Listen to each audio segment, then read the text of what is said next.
to the program Book to Art on Delta Television, the People's Pride. Always a delight, and of course, today we'll be taking on a very, very important guest, and I'm sure you want to know who that guest is.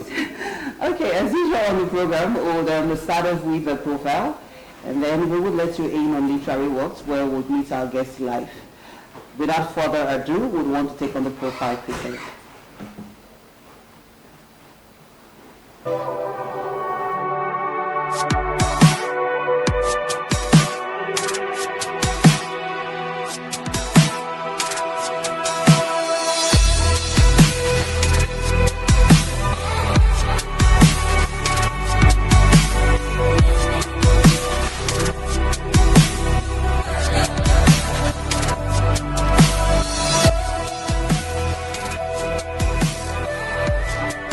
Ifeanyi E Agbeyeke hails from Abavo Kingdom, Ika South Local Government area. He finished his primary school course in 1961 and completed a school certificate course in 1967. He served in various ministries, agencies in different positions, both in defunct Benue State and Delta State. Special positions held include Administrative Manager, Bedroke Nigeria Limited, Lagos, Director, Liaison Matters, Benue State, Liaison Office, First Director, Liaison Matters, Delta State, Secretary, Alhassan Idoko Judicial Service Commission of Inquiry into Ethnic Conflict between Ijaw and the Shekiri of Warri Division, Executive Secretary, Directorate of Petroleum Resources, now Ministry of Oil and Gas, First Executive Secretary, Delta State Independent Electoral Commission. In this capacity, is set up the administrative structures of the Commission that enable the Commission to employ appropriate personnel. Permanent Secretary, Directorate of Establishments and Pensions. Our guest on the program retired as Permanent Secretary and the Ministry of Basic and Secondary Education in 2010 on attaining the mandatory age of 60 years. By the grace of God and magnanimity of the then Delta State Governor, Dr. Emmanuel E. he was appointed into the Delta State Civil Service Commission as a commissioner just 35 days after his retirement. Reverend Ifeanyi Agbeyeke got born again in Rima Chapel, Ebutameta, Lagos on January 1st. He regularly undertakes to preach the gospel of Jesus Christ with land delivery in several communities. To his literary credits are The Testimony of John 14:6 Abiding Ministry, Volume 1, The Testimony of John 14:6 Abiding Ministry, Volume 2. Then Came Joseph, a Bible-based novel, What the Civil Service Taught Me, a personal memo. The Last Chapter of Your Life, Who Will Write It? The Power of Forgiveness, and My Body, Not My Face. Our guest on the program today is an alumnus of the University of Nigeria, Nsukka, where he studied philosophy, graduating with. He undertook several overseas trainings while in the civil service both in London, New York, and Melbourne in Australia. He plays golf with a passion and was the 2011 club champion of the Ibori Golf and Country Club Asaba. He is a bee farmer, a fish farmer, a tomato farmer, and he reads and writes books. Reverend Ifeanyi Agbeyeke. He is married to his heartthrob, Deaconess Rita Beauty Agbeyeke, nee Anuku, and they are blessed with children.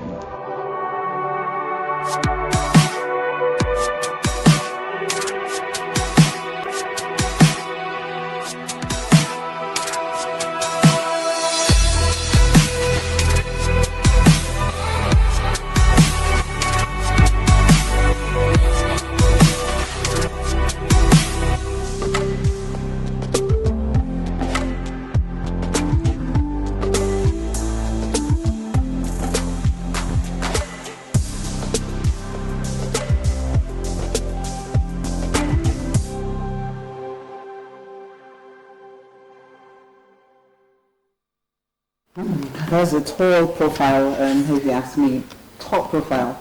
Well, I didn't exhaust that. I just felt we should just do a summary of that because his CV is actually robust. Let's meet our guest, Reverend Ifeanyi Agbeyeke. It's a pleasure to have you join us. Thank you very much for inviting me. You're looking good as always. What's the secret? One word. Grace. Okay, grace. Grace of God. All right, quite a lot you have here in terms of literary works. You have 7 books to your name. The first one I want us to look at here is What the Civil Service Taught Me. This is one to his name, What the Civil Service Taught Me.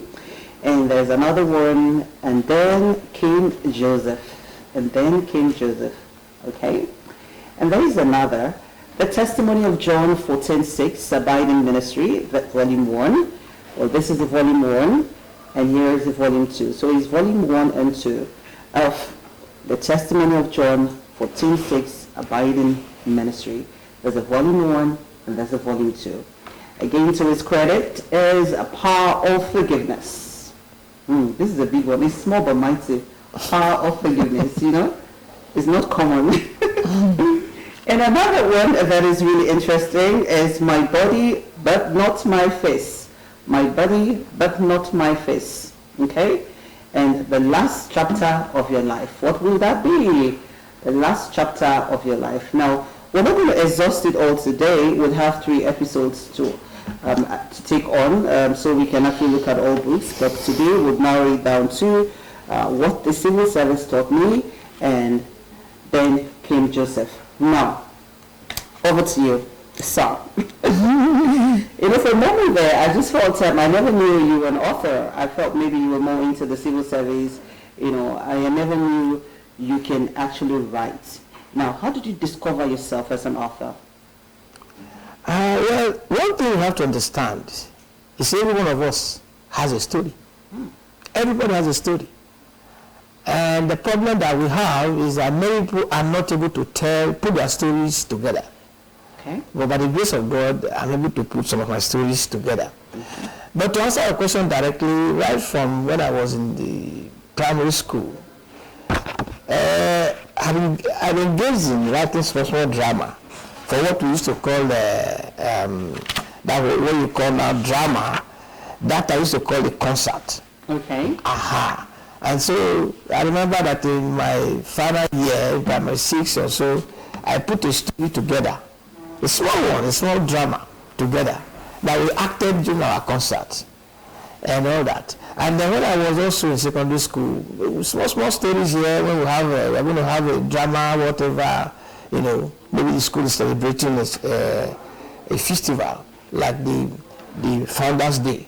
We just put a small story together and act it and all of that. But beside that, I was also, and I still am, an avid reader of books, particularly novels.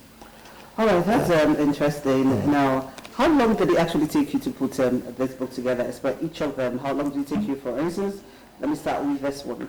What the Civil Service Taught Me. How long did it take you to put this together? That's the shortest one of them all. Because that one took me about 3-4 months to write. Woo, when you say shortage, I was thinking about a month and everything. No. Wow. You see, writing books is not something you sit down and do in one fell swoop. You do have writer's block? In the system? No. I do my own writing. Sometimes I just wake up in the night and an idea will come. Maybe when I'm sleeping, I'm thinking of something, and then the idea crystallizes, and I get down and put it down. For instance, the last chapter of my life, of your life, took a very long time. Wow. I was writing it small, because I was writing on something that was very, very serious. It has to do with actually what every man ought to know regarding the life you are living here and the life that you live when you die. So it has to be thorough. All of the things that you needed to know had to be captured. So it took a very long time. I can imagine. Now let's just do because this is just about 4 months, so I wonder what others would be. So it all means that It's the shortest. It's the shortest. that's different. Just do a quick, a summary on each of the book. For instance, what the civil service taught me. What is this book all about? How can you summarize this? I realize that the civil service is largely misunderstood, both by the public, which it is serving, and the political masters. Okay. The political masters see the civil service as a stumbling block. They are too slow, and they bring a lot of rules and regulations to stop what they want to do. A governor, for instance, who has 4 years to exhaust his tenure, wants to quickly do what he wants to do, but is bogged down by the civil servant, let's put it that way. Because the civil servant wants to do the things, particularly in the area of spending money. You want to make sure that the money is there, the program is contained in the budget, there's a budgetary provision and all of that.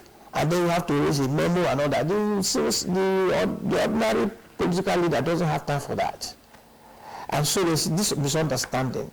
And so I decided to use my own experience when I joined the service, the things that I got involved in, and the things that I did. I realized that the civil servant, whether you like him or not, is an essential tool in governance. Is an essential tool. And an essential partner, I think that's the word I will use, an essential partner in governance. And there are traditions that ought to be sustained over the years. The British civil service, for instance, has been existing for years. They have not radically changed so many things. And it has helped the British government to remain stable. But in our case, a lot of intrusions, a lot of balkanization, and a lot of distrust. All of these things have, bogged down and have given the civil service what I may call a bad name. But on the whole, the civil service is a beautiful service. And it taught me so many things. For instance, as a civil servant, it taught me that you just don't come and you need to get to the position where you begin to take decisions. You need to, go through the process to know how decisions are taken. And, it also taught me that when you say government has various layers. For instance, in the ministry, the government could be the commissioner or the PS. That's true. Who takes the final decision. And then at the top, the governor is the government. Because he takes the position. I see you're very passionate about this. Yes. He takes the decision. And the decision he takes cascades down to the society. So you need to understand all of these things. That's true. And what is a lot to share? Yes. Because I see the passion in your eyes and how you actually giving it out, bit by bit. There's so much because this book, what the civil service taught me is a must read, so that you run through with our guest experience. Now let's look at chapter 15 of this book. Okay. Chapter 15 is on page 82. Okay. We do know that this book is a 28-chapter book. Yes, and it is 167-page book with 28 chapters. So when we look at chapter 15, we'll delve into your literary work. First, we'll take on the first paragraph. May I read? Okay. Okay. Secondment to Agbeyeke. This is chapter 15. I returned to my routine assignments, even though I was unhappy that I had an avoidable confrontation with the palace. The palace was ravaged by all and sundry, and even though I had not had a personal interaction with the Oba, he was a man I had the greatest respect for, and I will never allow anything to denigrate his personality for whatever reason. For want of time, I won't go further, but this is just an intro to chapter 15. Would you want to tell us a little bit about, you know, the Oba and of course your confrontation? Oh, okay. It ran like this. Okay. I was then the third in hierarchy. Okay. In government house protocol department. That was what it was called. And I had to go and label the seats for the, I think it was the independence celebration of or so. And while I was doing that, the Oba secretary came with his with the Oba's chair and just placed it recklessly somewhere very close to where, because the governor's seat is red. Okay. So you know that the governor is going to sit there. Obviously. And he just put the chair there. Initially I ignored him. Then I came back and told him, I said, you know that this is the governor's seat. The Oba does not sit with the governor. I said for two reasons. One, the chairman for today is a woman. And the Oba does not sit in public with a woman. So you cannot put your chair here. Obviously. He said, no, he started arguing with me, so I left him. And then we kept on off and on. At a stage when I saw that the time was getting close, I now asked the sergeant that followed me, I said, you see that chair? He said, yes. That chair, get it out of the stadium. Okay.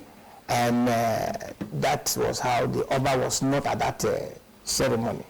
So in order to, you know, justify his absence, he now wrote a petition that I prevented him from coming, and look at what happened. So they asked me what happened. And then I just stated exactly what happened. Okay. And then I didn't go too deep detail. I just wrote, I think, like 4 sentences or 4 lines. And then I attached the order of precedence at that time, which came from Dodan Barracks, which placed the Oba in precedence after permanent secretaries. But you know, sometimes you circumvent some of these things, and because the Oba is the Oba of the state capital, okay, and he was the chairman of the traditional rulers council, we just give him that. So in a nutshell, what are you conveying in chapter 15 as regard message to the people? Okay, for those who want to read the book and all of that, for civil servants, I always tell them, even when I go and hold seminars, I always tell them, err on the side of the law. Okay. Because when the chiefs are down, the law will uphold you. Okay. If you err against the law, you have no defense. And so when the matter was actually investigated, they found out I was right. It took them about 5 years to investigate. Err against the law. Yes, err on the side of the law. The law will uphold you. No, you know, it's quite remarkable that you are not just an author, you are a renowned one, going by your books and how you publish them. You know, I'd want to say that some people believe that authors are born. They believe it's inborn. Do you think it's inborn, or is a combination of motivation and skill? You know, I started by saying that everyone has a story. So if you can write your story, you are an author. Okay. So all you need is you need a skill, the writing skill. That's number one. You also need to have ideas to write about. Okay. Yes, so with both skill and you are motivated by. I was going through your book, and I noticed this this read. It says "The Day of the Long Sword." What does that mean, really? Okay. This particular episode, let me call it an episode, was an unfortunate one for me. Okay. It was very sad, and I saw it. In the end, I saw what happened as a sword of vengeance. Even though the person affected was not the one that did the vengeance. But you know, every action or inaction you take has consequences. And the consequences were quite dire for me and for our office. What happened was that there was a new military governor appointed. And because I had received two other military governors before, a pattern was developed. Okay. And when this man was appointed, we also went down to that pattern because it worked. But somehow, like I told you, government takes the wrong decision. And in this case, government took a wrong decision. Okay. And because of that wrong decision, even though I had a well-articulated plan of action, that if we had followed it to the end, we would have no problem. Okay. We have no problem. But because government, in quotes, took a wrong decision, the whole office suffered. And not only that, the man went into his swearing in with the corpse of his in-law. Yes, because we failed to prepare for him. When he got to Abuja, he had to hire a taxi, number one. His own in-law decided to, excited, join the entourage. And incidentally, there was an accident, and the man died. Okay. So we'll talk about the day of the long sword. What do you actually think about? What comes to your head quickly? And when we'll talk about the day of the long sword, it's chapter 20 of the book. You know what the civil service talking about. What comes to my mind? In a nutshell. Yes, in a nutshell is for every action. Government can also err. Yes, government errs, and when government errs, there are consequences. Okay. And sometimes the consequences may fall on an innocent person. I was innocent of but I was at the receiving end. I was at the receiving end of the long sword. Even though I gave my candid and very well thought advice. I wasn't there, and I'm actually seeing this, it's as if I was there. that's the beauty of writing, Yes. you know. Now, we've been interacting with Reverend Ifeanyi E, Agbeyeke, talking to us so much about his published works, and we actually reeled that out not long. But I want to feel his thoughts about inspiration now. How inspired are you as an author? I know we talked about motivation now. Having all this, are you fulfilled? Are you looking forward to more? Oh yeah, well, being able to put out these works in the time I did, of course I feel. Is it like 5 years? The time I started writing till when I presented, exactly 5 years. Exactly 5 years. The Lord is talking to me. Exactly 5 years. I feel fulfilled, and I can tell you that I still have some other titles that I'm working on. Yes, wow.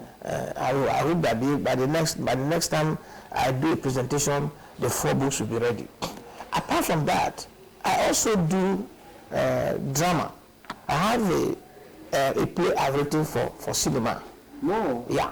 Okay. And I call that one My Wife the Barrister.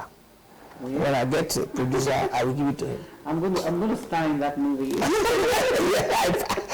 hope so. I'm going to star in that. I will tell you. I will tell you. Stop there. Now, just very quickly, we know that we're going to come here again to take on another episode with you and another one. So I have 2 episodes on you because your work is actually enormous and very interesting. Now, this one I have here, it's more like, it's biblical. It's and then King Joseph, okay? Just do us a short summary of what this book is all about. Now, what was on your mind when you decided to piece this together? Then King Joseph is a novel that is drawn from some chapters, about 22 or so chapters of the book of Genesis, the life of Jacob and his family, Okay. which forms a very, very cardinal portion of the Bible, because it was that family of Jacob that is now called Israel. Okay. Are you getting now? Okay. And I discovered what motivated me to write the story is I wondered, how did Joseph, alone in Egypt, without any counsel, no friends, no family, how was he able to live upright? Because he lived upright. Yes, that's true. He lived upright. And then how was he able to, there was no case that he took part of the money he was making from the sale of the wheat and all of that and appropriated them to himself. How was he able to do that? And then I discovered that by and large, the background within which a child grows up goes a long way to form him and to shape his, not only his worldview, but also his actions.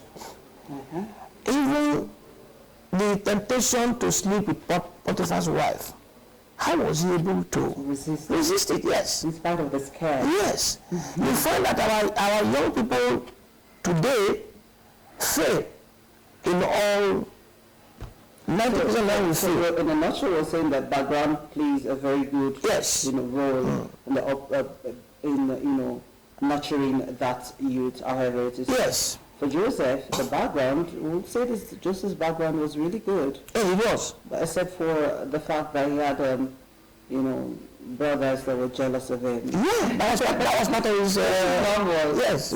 So even today, we would say, oh, this person is jealous. It happened back there in the Bible. Yes. It's in the Bible. Yes. And these are siblings, not even friends. It depends on how you can how he overcame all of that. Yes. And then we need to understand that he had some moral indices that we should use to train our children. He was sincere. Okay. Sincerity. He was sincere. He was upright. Upright. He was able to manage the economy of Egypt for 7 years. Business management. Yes. Business management. He had love for everyone. Which is the ultimate. Yes. Even his brothers, he forgave them. And you will find that there are many things that I had to imagine happened. For instance, after his being inaugurated as the prime minister, he took time to visit his master, who threw him in prison, and to tell him that I have come to thank you because you contributed to what I am today. How humble. Number one. Number two, he also forgave the wife who lied against him. And that's divine. Yes, and to the glory of God, we heard Potiphar say, I didn't believe you did it. And that is saying something. I didn't believe you did it. Okay. You know that it's important because if Potiphar had believed that Joseph really slept with the wife, he would have cut off his head. That's true. Yeah, he was a slave. A slave just it's your cartel, it's your possession. Whatever you want to do with it, you do with it. He will have cut off his head. And the story that came out of the Bible will have been different. That's true. And the lives of the Israel will have taken another turn. God will have needed to raise another person. Because God needed to take the Israelites from Canaan, where they could mix with other tribes, to a place where they could be secluded and grow without mixing with the people. The Bible says there that the Egyptians will not even eat to the Israelites because they were cattle rearers. That was wisdom on the part of God, to isolate them to a place where they will not intermarry with another tribe. So what you had eventually was a pure race of Israelites. Well, thank you very much for interacting with me today on BOOK2ART. But you didn't see that coming at all. But it's quite interesting, Okay. That's why we have literary walks where we meet our guests. We get to introduce our guests on the profile. So we appreciate you for coming on. And this is not just it. This is just an intro, the first episode, where we dealt with what the civil service taught me, just a bit of it, and then came Joseph, and then came you, and then came Mary, and then came Ngozi, and then came you. Well, a word for the day.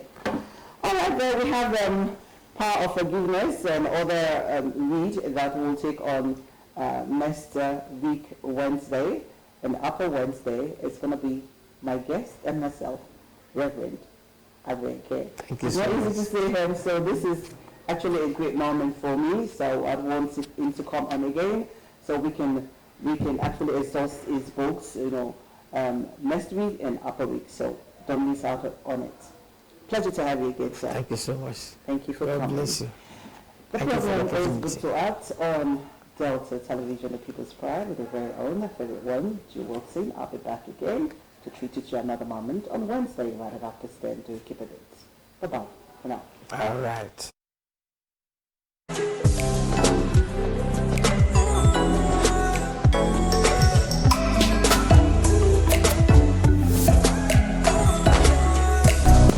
Meet literary icons only on the program Book to Art, Delta Television Asaba, after 10 a.m. every Wednesday. Do the arts, stay smart.